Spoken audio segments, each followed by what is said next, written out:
Hola a todos, hola a todas, bienvenidos una vez más a Historiador al Rescate. El vídeo de hoy es un vídeo especial, muy importante. ¿Y por qué es tan importante? Bueno, fundamentalmente porque una de las preguntas en el examen de selectividad de Historia de España es precisamente acerca de cómo realizar un comentario de texto. Y claro, preguntará una serie de textos históricos seleccionados y el estudiante tendrá que comentarlo. Entonces, claro, si no sabes cómo hacerlo, pues difícilmente podrás hacerlo. Bien, con estas frases del maestro Yoda, me gustaría dar comienzo así a este vídeo, que es cierto que no es de historia, aunque está íntimamente relacionado con la misma.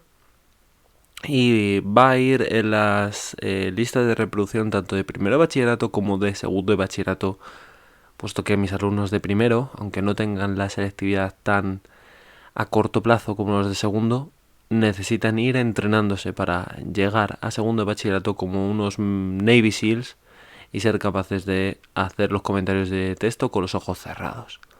Así que preparaos, preparad la muñeca porque vais a tener que copiar ciertas cositas y vamos a por ello. Así que sin más, empezamos un nuevo vídeo sobre cómo hacer un comentario de texto histórico. Vamos a por ello, dentro vídeo.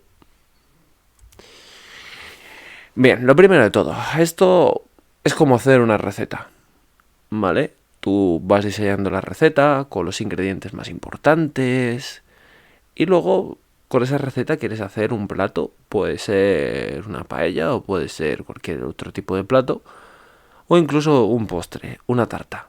Y no me he vuelto loco. ¿Por qué lo he comparado hacer un comentario de texto con una receta? Bueno, pues porque hay que empezar por las bases, lo más básico. No puedo coger y mezclar todo a la vez porque me va a salir un burruño ahí y no va a estar rico si es un plato y por supuesto que no va a ser nada digno de ser leído si es un comentario de texto. Así que las bases, lo primerito que tenemos que ver es una fase previa, que es la fase de preparación, así le llamo. En ella, ¿qué tenemos que hacer? Bueno, pues lo primero de todo, aunque parezca del doctor Perogrullo, es leer bien el texto.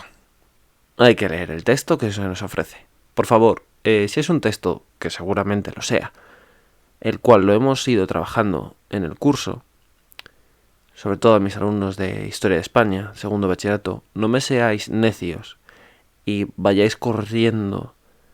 Esto me lo sé, sí, me acuerdo de él, venga, voy, tal, comento. No lo hagáis, por favor. No lo hagáis por una simple razón, porque con la tensión del propio examen las posibilidades de fallar son elevadas. Así que calma y leer bien, lenta y detenidamente el texto. Después llevaría a cabo una lectura más ligera, en la cual con un lapicero, por ejemplo, con un boli, lo que sea. Yo digo lapicero porque se puede borrar. Iría señalando las ideas fundamentales del texto que luego me van a servir para hacer ese análisis, ese comentario de texto. Bien, obviamente si es una tarea de clase, imaginaos que os digo, para mañana me vais a comentar la Constitución de 1812. Pues hombre, obviamente podéis llevar los apuntes, ¿no?, en vuestra casa y tal.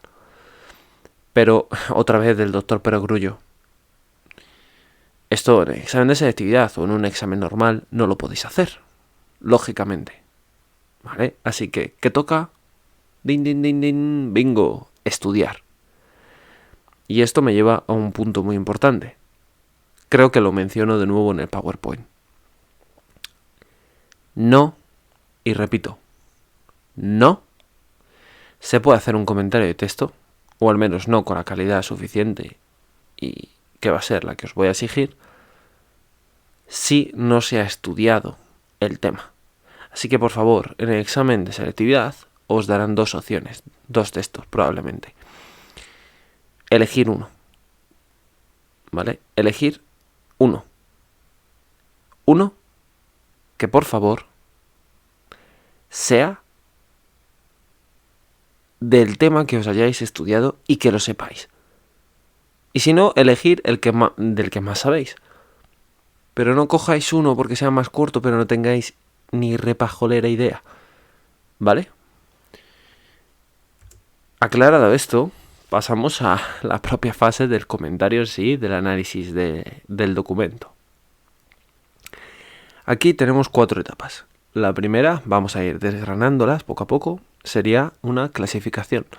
La segunda, un análisis. La tercera, un comentario. Y la cuarta, conclusión. La primera, clasificación.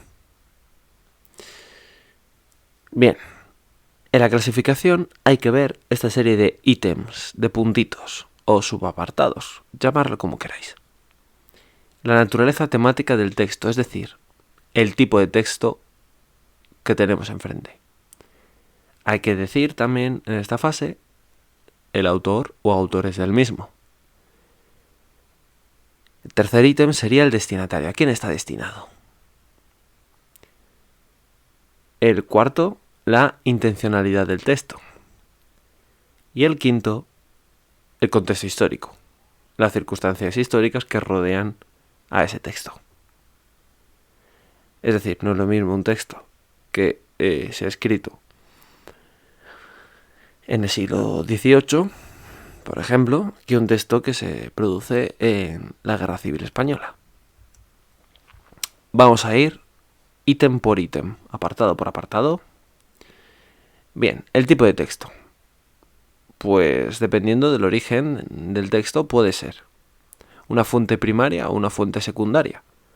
Fuente primaria se produce cuando es un documento de la época. Es decir, si yo ahora mismo hago un diario sobre el coronavirus, obviamente estoy siendo testigo de estos hechos, contemporáneo a los mismos, por lo tanto es fuente primaria. Fuente secundaria son los textos historiográficos, es decir, de historiadores, que escriben sobre los hechos, ¿vale? Y textos de prensa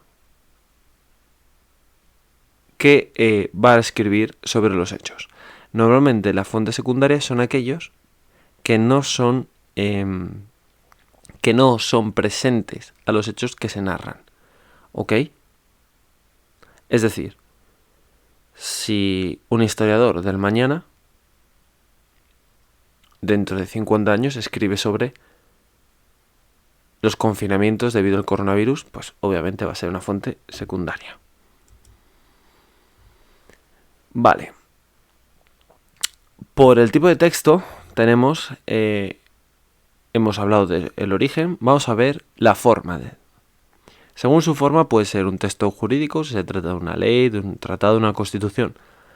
Un texto histórico-literario, si se trata de memorias o recuerdos, ¿no? O un diario, un relato de viajes, o una novela, es decir, que no son objetivos al 100%, es algo personal. Un texto histórico circunstancial o narrativo, como podría ser un manifiesto político, una proclama, un discurso parlamentario, ¿no? Que es fuente primaria porque es presente a los hechos y tiene un tipo de discurso narrativo, ¿no? Y además un tanto oficial, como podemos ver. Y el texto historiográfico es todos aquellos historiadores que han escrito sobre un determinado tema, ¿vale? Imaginaos la Guerra Civil Española. Normalmente los textos historiográficos, como son escritos por historiadores cuando ha pasado X tiempo, suelen ser fuentes secundarias. Vale. Por su contenido, tenemos que puede ser estadístico, económico, político, social, cultural, filosófico, etcétera. Imaginaos todo el contenido posible, ¿vale? Legislativo, de todo. Veremos al autor. Antes empecé con el autor, simplemente por aclarar el origen. En fuente secundario aparecía en la imagen que podía ser actual a los hechos. No entréis en eso. Centraos en que suele ser posterior a cuando se han escrito los hechos, ¿ok? Aclarado esto, por si acaso hay algún Illuminati que me lo menciona. Pasamos a la clasificación al autor. Lo normal es que el autor lo hayamos estudiado en el curso. Y vamos, ya os garantizo que va a ser así casi seguro. Si por lo que sea el autor no lo conocemos o es muy difícil identificarlo, intentaremos ver si podemos dar con él a partir del propio texto. Pero bueno, si no somos capaces de identificarlo, tampoco nos rompamos la cabeza. Pero vamos, ya os digo que es muy probable, pero que muy probable, que el texto en cuestión, aunque no aparezca mencionado al autor, simplemente por el tipo de texto que es y que ya lo hayamos trabajado previamente en clase, nos va a resultar muy sencillo saber cuál es. El tipo de autor puede ser individual, si lo ha escrito una persona; colectivo, si imaginaos lo han escrito una junta de generales rebeldes que dan un golpe de estado en España; o anónimo, no se puede saber. ¿Vale? Una vez conocido el autor, estaría bien mencionar algo de su biografía, ¿no? Para ver en qué momento histórico se encuadra el texto y cómo puede reflejar el carácter de ese individuo histórico, de ese personaje histórico, en el mismo. En cuanto al destinatario del texto, pues bueno, hay que mencionar quién es el que va a recibir el mensaje. Si una persona, una colectividad como la patria española, o un grupo restringido de personas. Imaginaos que es un informe top secret, secreto, en el cual solo lo tiene que leer el rey y el presidente del gobierno. ¿Vale? Pues lo mencionamos. En cuanto a la intencionalidad, es decir, el fin, la intención del texto, ¿cuáles son sus objetivos? Hay que mencionar entre el fin perseguido y el fin logrado. ¿Vale? Es decir, lo que va a conducir a valorar las consecuencias o repercusiones del texto, así como la importancia histórica del mismo. El texto a lo mejor podía perseguir, alzar al pueblo español en armas contra el gobierno, pero no lo consigue. ¿Lo entendéis? Es sencillo, ¿no? Una cosa es el objetivo que yo tenga y otra cosa es lo que he logrado. Y también valoramos la importancia histórica del mismo. Si fue relevante históricamente o pasó sin pena ni gloria. Obviamente no hace falta ser muy inteligente para darse cuenta que si estamos comentando ese texto, pues va a ser verdaderamente relevante históricamente, va a ser importante.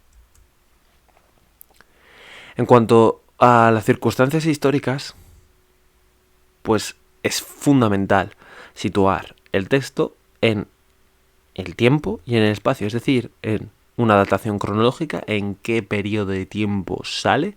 No es lo mismo un texto del siglo XIV que del siglo XIII, aunque estén cerquita de edad, o del siglo XIII al siglo XIX, y estaría bien saber la fecha en la que se redactó, el periodo de tiempo y el lugar, como hemos dicho.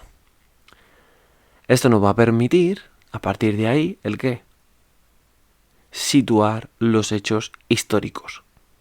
El momento histórico en el que se encuadra, el cual nos va a ayudar probablemente en la narración del texto. Y si nosotros sabemos el momento histórico en el que se encuadra, nuestros conocimientos nos ayudarán a entenderlo mucho mejor. A partir de aquí vamos a el paso número 2, que es el análisis. Es muy importante un análisis correcto del texto para hacer un buen comentario. Hay que precisar las ideas principales, las ideas secundarias del texto, concretar el tema, de qué tema habla.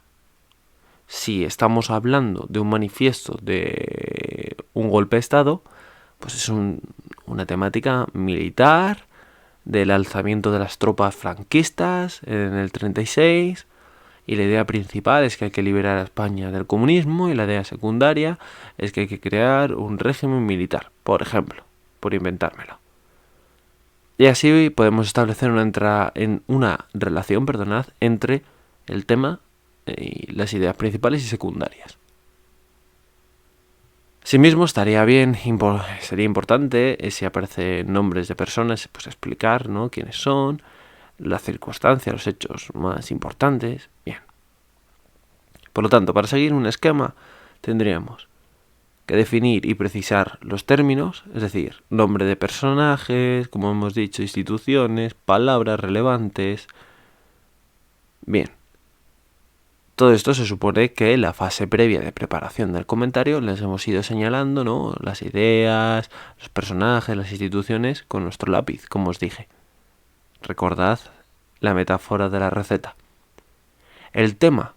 Bueno, pues el tema nos da una buena pista, una lectura profunda para poder identificarlo. Y sobre todo también nos puede ayudar el título del texto, si es que lo hay. Y luego las ideas principales y las secundarias. A ver, aquí podemos caer en el error de empezar a producir ideas principales como locos. Sería estúpido. Con 2 o 3, perfecto. Y suelen coincidir con el número de párrafos. Ideas secundarias normalmente nacen a partir de las principales. En cuanto al comentario en sí, bueno, hay que relacionar el texto con la situación histórica. Así que aquí es el momento, y no antes, de empezar a soltar todo lo que hayamos estudiado referente a ese tema. Si es el tema por seguir con la guerra civil, pues la unidad correspondiente a la guerra civil. Si no la hemos chapado, pues tendremos que vomitar nuestros conocimientos. Siguiendo un orden, ¿vale? Los límites cronológicos, importante, la fecha, estamos en historia, recordad. Los antecedentes, para analizar las causas y circunstancias que van a originar ese texto. Los hechos en sí, ¿no?, los contenidos históricos, la historia de ese texto. Las consecuencias, es decir, la trascendencia histórica del mismo. Y una valoración y una crítica del texto. A ver, aquí cuidado, que no somos Ristos Mejides de la época. Podemos hacer una valoración personal, sí, pero de una manera, fijaos, objetiva, así que tampoco puede ser muy personal. No hagamos un discurso contra el franquismo o a favor de la república, o contra la república y a favor del franquismo. Y todo lo que digamos tiene que estar fundamentado por hechos históricos. Así que cuidado, no nos pillemos los dedos y seamos prudentes, por favor. Vale, llegamos al apartado ya acabando el comentario del texto, que es la conclusión. Y aquí, fundamentalmente, una habilidad tiene que ser la síntesis. ¿Qué es esto de la síntesis? La capacidad de resumir. ¿Con qué? Pues para hacer una valoración general, y esta nos tiene que llevar a una idea final, un resumen final, en la que se interprete el sentido global, ¿no?, de ese texto. Y por último, una evaluación personal. Es decir, buscar desde una forma razonada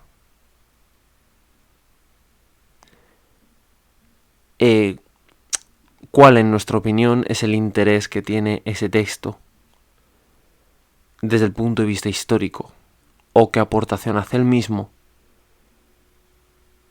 al conocimiento del pasado, o de un tema concreto como podría ser la guerra civil. Vale, vamos a entrar en los errores que hay que evitar sí o sí. Yo os daré unos documentos donde aparecen más errores a evitar, pero estos son los más comunes, que incluso a veces aparecen hasta en el título de la propia pregunta del comentario. Así que los examinadores de selectividad nos lo indican, como diciendo danger, danger, peligro, no hagáis esto. Lo primero sería la digresión. En la digresión, ¿qué hacemos? Bueno, pues es básicamente hablar de todo, pero no hablar de nada. ¿Vale? Es decir, tocar distintos aspectos del tema, pero no aportar nada. Y sobre todo, hay que centrarse en el tema en cuestión. No divaguemos, ¿ok? La paráfrasis. Bueno, esto es justo el contrario de la digresión. Es hablar de mucho, pero parafraseando el texto, cogiendo elementos del texto. Y bueno, pues ya está. No aporto nada nuevo. A ver, esto no lo hagáis, está mal. Se puede, es más, se debería coger ciertas citas de algunos fragmentos muy breves del texto, citando con sus comillas y demás. Pero no se puede hacer un comentario copiando partes íntegras del texto. Por favor, está mal. Esto lo suelen hacer los estudiantes que no tienen ni idea del tema en cuestión y van intentando sobrevivir a través del texto. ¿Por qué no tienen ni idea? Porque no lo han estudiado. Así que, como ahí indico, no se puede hacer un comentario de texto sin haber estudiado previamente el tema. Ya lo he dicho antes, recordad que os dije que lo iba a repetir. Por último, para acabar con los errores que hay que evitar a toda costa,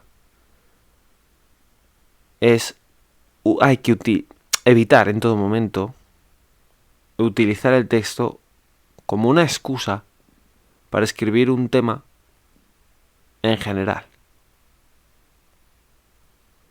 Es decir, me explico.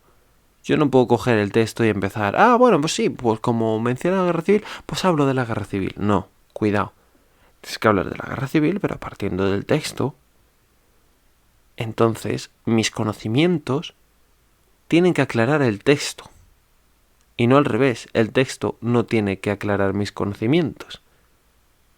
Así que todo lo que yo sepa tiene que estar enfocado en torno a ese texto y todo lo que yo mencione tiene que estar enfocado en torno a ese texto para que a través de mi sapiencia, de mi sabiduría, pueda entender mejor el texto. ¿Ok? Así que nada, por mi parte ya hemos concluido. Espero que este vídeo os sirva verdaderamente para aprender a hacer buenos comentarios de texto y sacar la máxima puntuación en las pruebas de selectividad. Cualquier cosa que no entendáis, dejadlo por favor en los comentarios o me preguntáis. Darle al like, suscribiros al canal, lo de siempre. Y como siempre os digo también, sed buenos y sed felices. Chao, hasta la próxima.